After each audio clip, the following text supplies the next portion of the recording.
Well, for the first time, I'm very pleased to welcome Andy Godfrey, film critic for Sorted Magazine, to bring us some movie reviews. Hello, Andy. How are you doing? Hi Nathan, I'm doing really well. I'm wearing my England t-shirt because looking forward to the final on Sunday, but also looking forward to talking to you about my other favourite subject, which, as you know, is movies. Indeed, yes. Great to see you again. Great to see you at the gathering as well. Yeah, we had a great time. As you know, I've got a new book out. We sold some books. We were there with our good friend Steve Legg, who I know you have on Pure.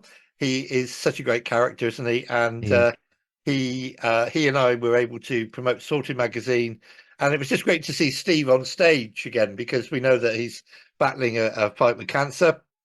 And so it was wonderful just to see him back in action. And the gathering was great. I mean, I loved every minute of the gathering. Yeah, for my first time, absolutely. It was wonderful. I can't wait to go back next year.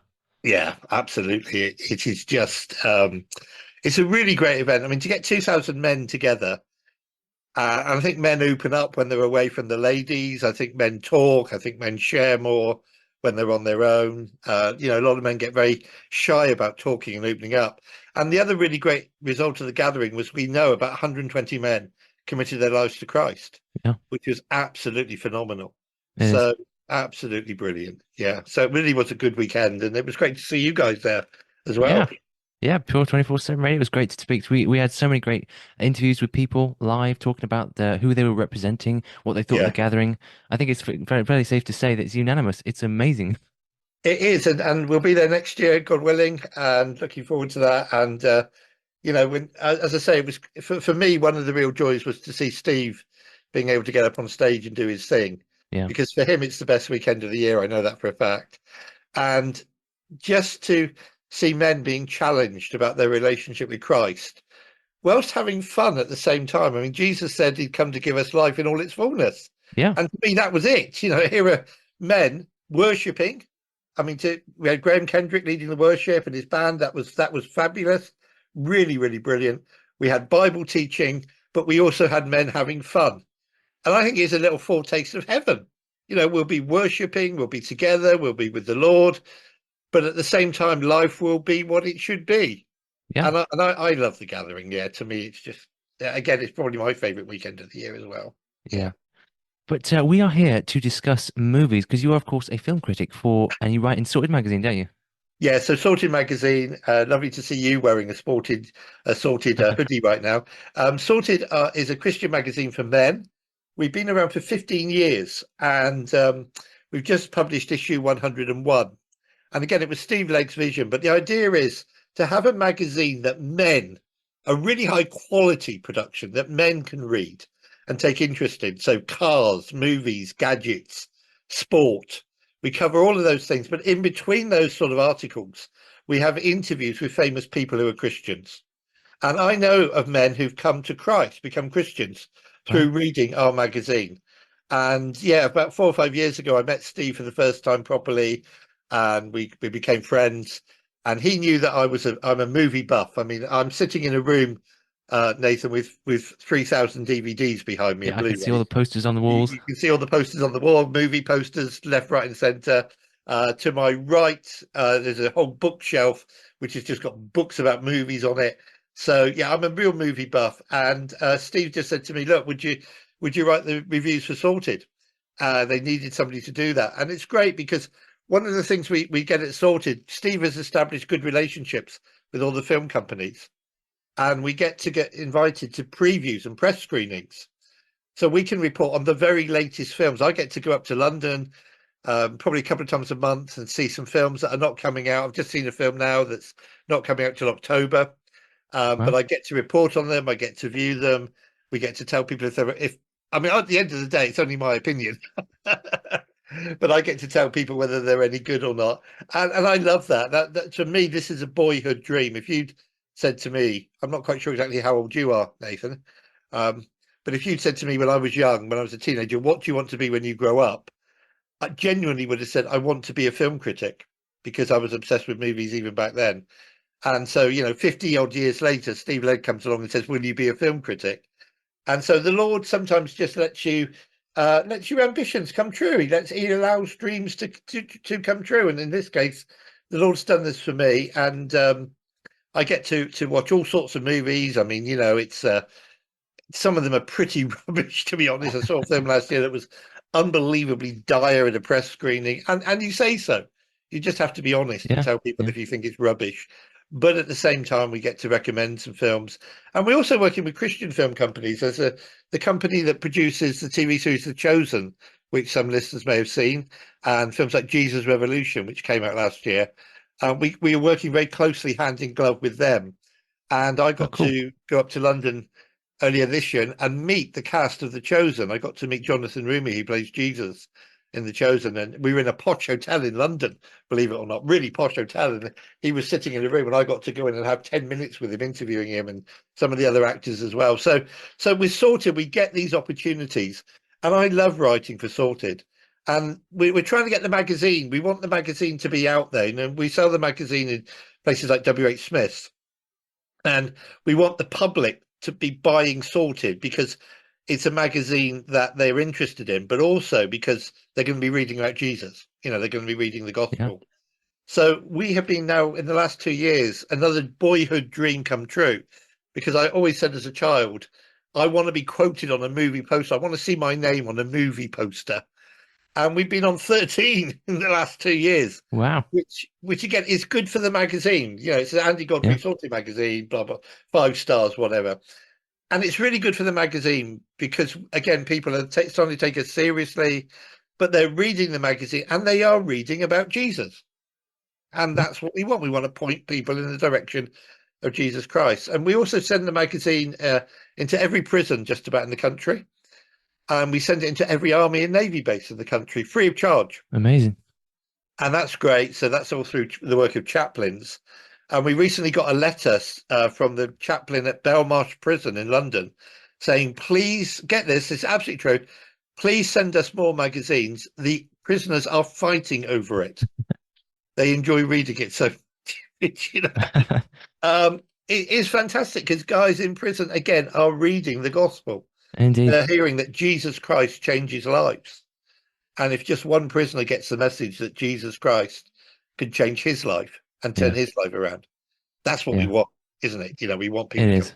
yeah. Absolutely. And it's so So great to yeah, I'm hear a that film critic for Sorted. That was a really long roundabout, long-winded way of saying it. I apologize. that's absolutely fine. It's great to hear you're very obviously very passionate about movies and also telling others about Jesus at the Yeah, same time. your dad interviewed me at the gathering because I've actually written a book Yes, and I have a about signed copy of it, which movies. I'm You I shall have a treasure signed always. copy. It is a book about movies, but it's a book about what movies say about the Christian message, Yeah. how we can get the Christian message. Yesterday, I was speaking at an event, and by the way, if people want to book me up, I'm doing this now. I'm taking a presentation to churches where we can speak to your men's group or your whole church or your ladies group. Yesterday, I was at the over 50s group at my church, and I did a whole afternoon with them where we had some fun looking at different movies, talking about favorite movies, showing clips from movies. And then at the end, I brought in the story of Jesus. Mm. So I'm available to do that, but the book is out there. It's on Amazon. If anybody's interested. Absolutely. It's a great Quick book. plug. Thank you.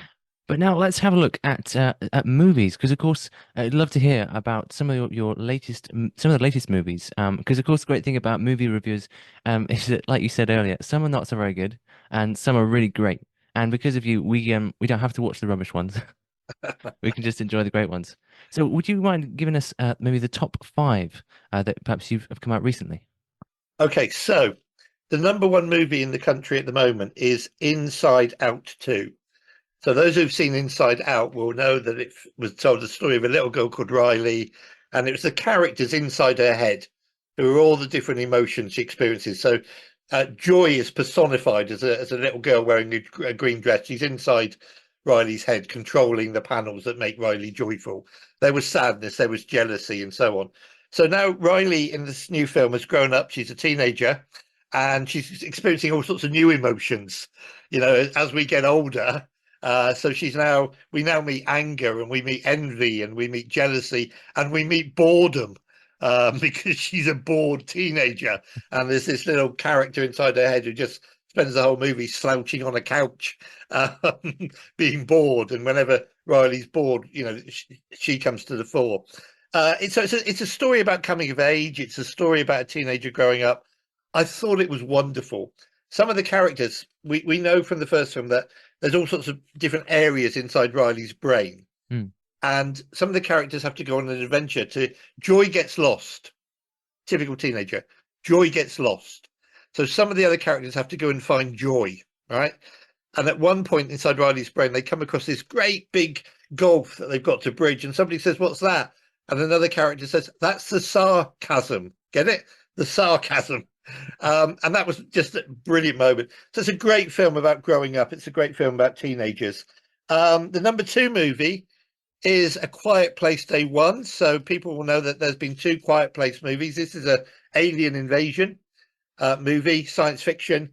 So in the first film, we the Earth is invaded by aliens who see with their ears. They don't have eyes; they see with their ears. In other words, if you make a sound, they can pounce on you. So the whole Earth has become deadly quiet. You don't make a sound, because the second you make a sound, these aliens know where you are and they will pounce. And Wow. we've had this is now the third film in the franchise. It is a film that is quite scary. It's quite violent. It's not over gory at all. It is a film that is a really, really good science fiction story. And what's key to it is the central character is actually dying anyway. She's from a hospice and gets caught up in the turmoil of this alien invasion. I thought it was really, really good science fiction. So that's number two in the box office. Not that many kids films in the top five. The other one that's still in the top 10, actually at number seven, is the Garfield movie.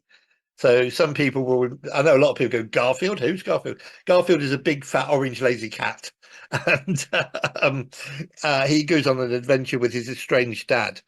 And it's good fun for kids. I mean, it wasn't really my cup of tea, but the children that were in the audience when I saw it really seemed to enjoy it. So the Garfield movie. We've also got a movie at number nine, which is another fantasy kids movie called If.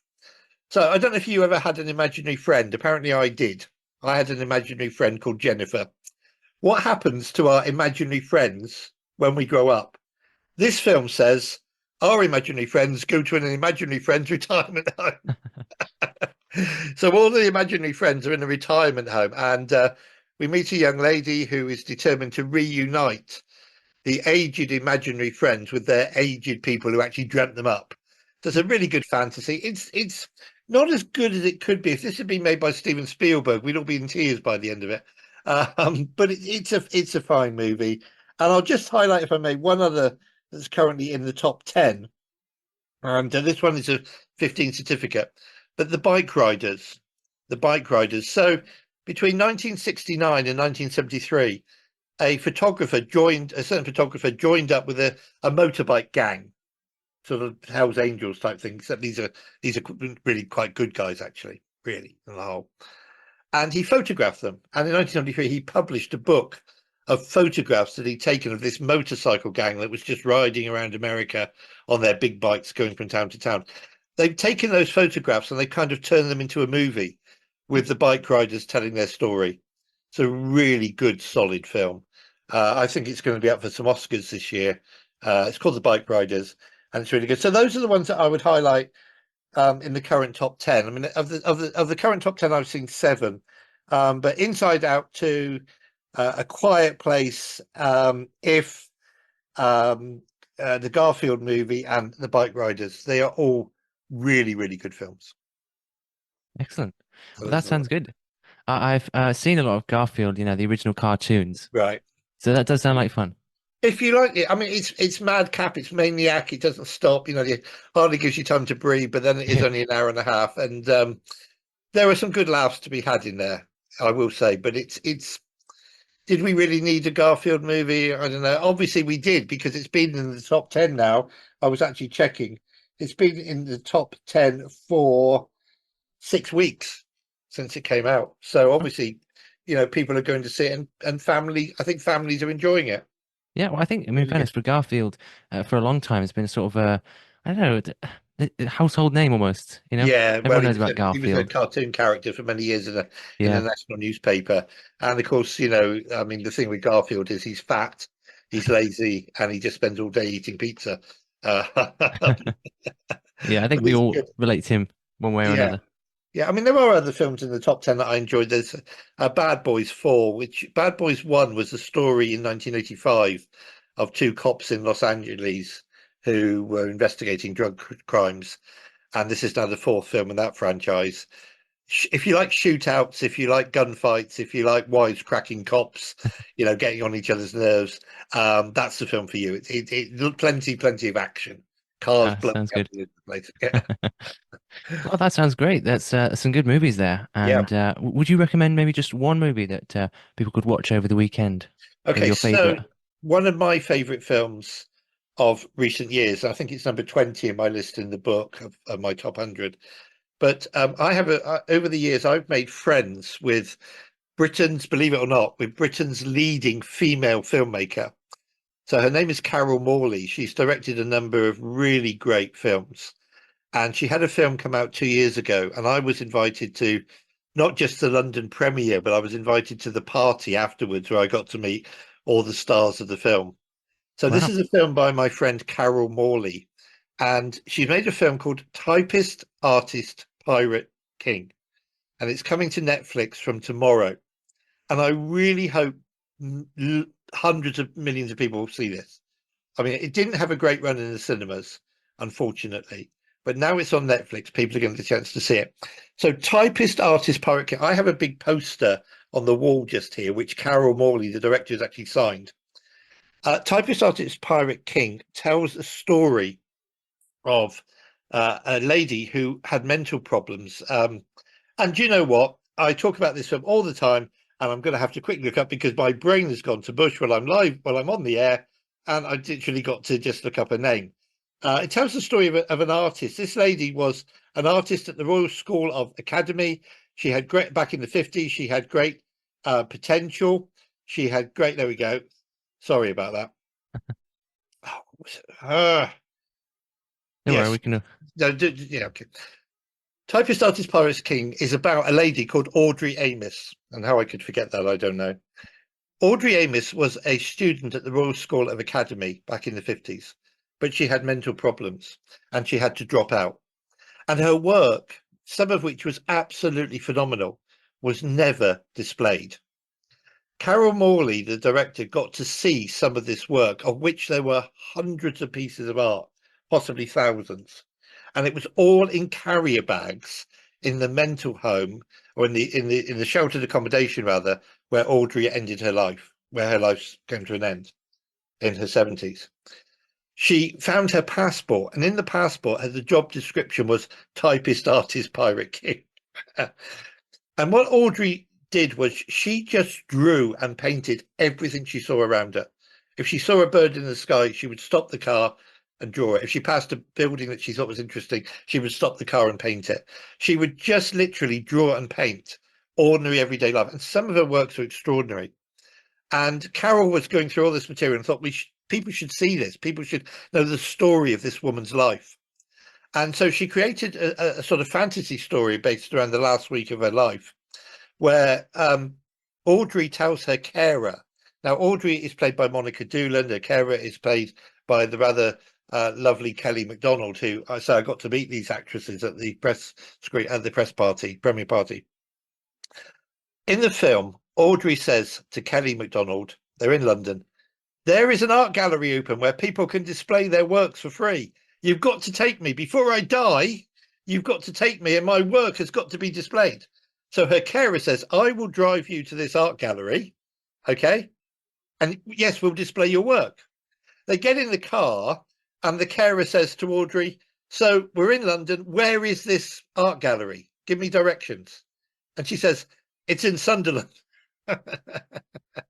So the movie then becomes a road trip with these two women traveling to Sunderland so that Audrey can display her art in this exhibition. Now, Audrey's mental illness, Nathan, was really interesting, and it's a real condition. She would walk up to total strangers, but she would see them as people from her past. So there's a scene where she's in a cafe and there's a young couple on the next table, and she goes up to them. She says, hi, John. Hi, Jane. Haven't seen you since school. But these are two total strangers. Uh, But this is how her mental illness manifested it. This was the problem she had. She would walk up to total strangers, but she would say, no, no, no, no, so and so is a person from my past. And they have some there's various elements of fantasy in this.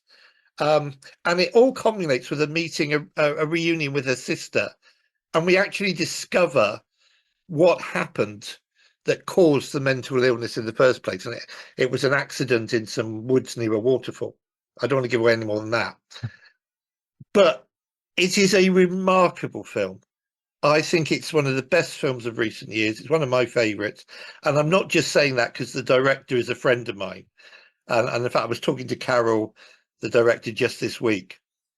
It is a film with two brilliant central performances. Kelly MacDonald playing the carer, Monica Doolan playing Audrey. They are both sensational. Both sensational. And it's going to be on Netflix as from tomorrow. And I love the tagline for this film. The tagline for this film is this: reality is just around the bend. Reality is just around. As I have a big poster just to my right hand side on my wall, which Carol, the director, has signed. So Netflix, as from tomorrow, as from Friday, Typist Artist Pirate King. Please have a look at it. I think it's a wonderful film, hugely enjoyable. Might take you a few minutes to sort of get into it, get the vibe of the film. It's got a fantastic score. I've got the soundtrack on a yellow vinyl, which the composer signed for me at the premiere wow. party. And it is just a wonderful score. Towards the end, we discover that Audrey's favourite hymn was Will Your Anchor Hold in the Storms of Life? And we get a beautiful rendition of this hymn, which plays a significant part in the plot. So you've got an old hymn playing a significant part in the plot of the film. I can't praise it enough. I've seen it I don't know how many times. And as I say, I was privileged to be invited to the London premiere and to meet the stars of the film. So yeah, that's on Netflix as from Friday. Typist Artist Pirate King. Excellent. That sounds very interesting. It's really good. Typist Artist Pirate King. It does sound very, very interesting, especially the mysterious nature of this illness. Yes, yeah. I mean, it really is. And at one point, they wander into Audrey insists that they wander into a church on this journey from London to Sunderland. They pass the church, and she says, "Stop! I need to go into the church to have a few minutes of reflection." They go, and the vicar suddenly becomes somebody from her past. Wow. And at another point, they say they're in a cafe. At another point, they're on a beach somewhere. At another point, Audrey causes problems, and the police have to be called, and the policeman becomes somebody from her past. So it's an endlessly fascinating film. I must have seen it probably half a dozen times at least. I've seen it 3 times in a cinema, including the premiere. And every time I see it, I see new things in it. Wow. It's really interesting. Yeah. Well, I mean, road trip films are always really exciting. Seeing people go on a trip and Yeah, traveling to different places. You get to see loads of scenery and yeah, as they travel along. It's yeah. it's really interesting. This is Well, kind of like a British Thelma and Louise. yeah. Well, thanks so much, Andy. Great to Okay, hear about all these films. And as you recommended, Typist Artist Pirate King. So okay, if you do get a chance to watch that, do please that do. over the weekend. And send my friend Carol a message on Twitter. Tell her how much you enjoyed it. Tell her I said to do that. Absolutely. Yes.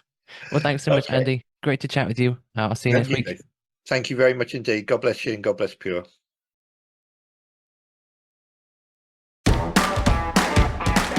Did you know Pure 24/7 Radio has a shop?